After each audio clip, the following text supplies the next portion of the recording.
The Second Amendment of the U.S. Constitution says the right of the people to keep and bear arms shall not be infringed upon. But it's always been a controversial topic, often politicized here in the United States. Americans passionate about gun rights usually have a personal story as to why they choose to be on the side they are. And Second Amendment advocate Nikki Goser is no exception. She joins me today to share her incredible story. Hi there, Nikki. I want to thank you for being here and for your time. I want you to tell us about your story. How did you become a Second Rights Amendment advocate? On April the 2nd, 2009, my husband, Benjamin Goser, was murdered right in front of me by a man who had been stalking me. And this occurred in an establishment that serves alcohol, a restaurant that serves alcohol. I am a right to carry permit holder in the state of Tennessee, but because of Tennessee state law, I had to leave my legal permitted weapon locked in my vehicle in the parking lot that night. And I'll never know now, what could have happened if I had been allowed to carry my permitted weapon on me that night. I believe that I possibly could have saved my husband's life, and it's something that I have to live with every day, and I'm just trying to make people understand how important it is to protect yourself and your family, and why our Second Amendment is so important.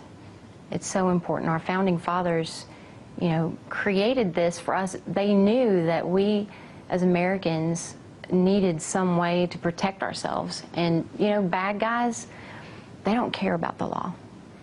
Laws are made for the law-abiding. There was nothing to prevent that man from coming into that restaurant and murdering Ben. That law drew an invisible line for me, a law-abiding citizen, at that front door. And of course, I obeyed the law. Right. And now I'm a 34-year-old widow.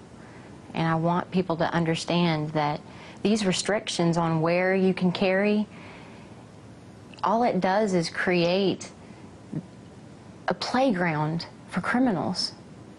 And now I understand, or as of July of last year, the law has been overturned. So now you are allowed to carry a loaded weapon in Tennessee in bars or restaurants, or around bars and restaurants. Did you have anything to do with that, with the change of the law?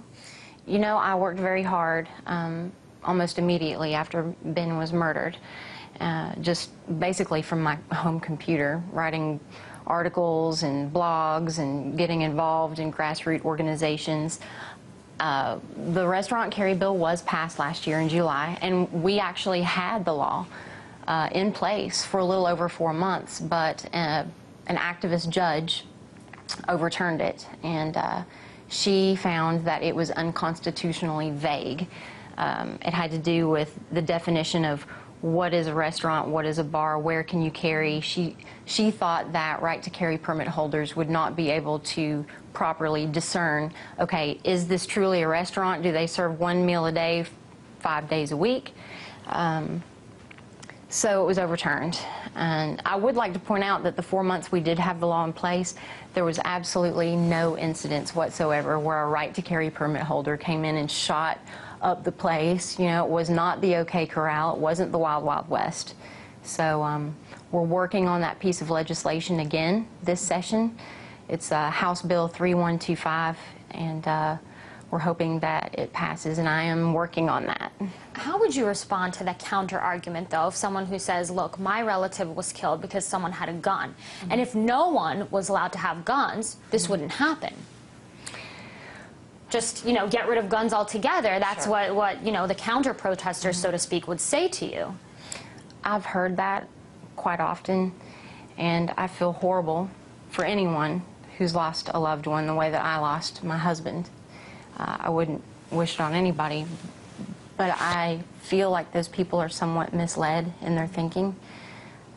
If you outlaw guns, then criminals are going to be the only ones with the guns, okay? Because the only people that are going to turn their guns over and do the right thing are going to be the law-abiding citizens.